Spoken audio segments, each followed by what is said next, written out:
My name is Paul Hinlicky. I teach at the Christ School of Theology of the Institute of Lutheran Theology.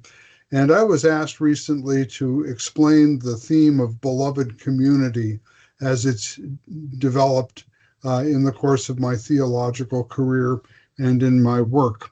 And this really goes back to my teenage years uh, when I read the New Testament on my own for the first time, and I was gobsmacked by the Sermon on the Mount, which I had never read or understood on its own, in spite of my upbringing as the eldest son in a Lutheran parsonage. It was a view of Jesus and his ministry that I was not familiar with, and it captivated me.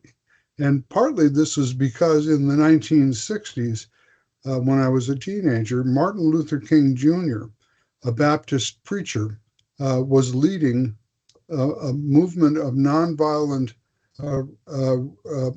resistance for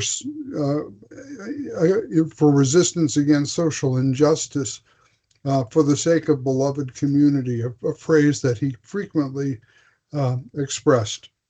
And so this correlation really captured my imagination. And as I continued to read in the New Testament, of course, I discovered the commandment of Jesus in the Gospel of John, love one another as I have loved you.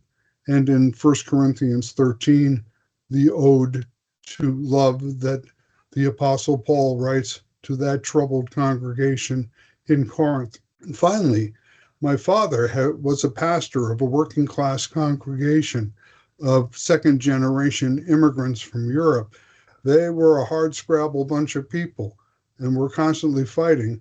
And into that situation, my father was constantly preaching, love one another as Christ has loved you. So those were the origins of the theme of beloved community in my life.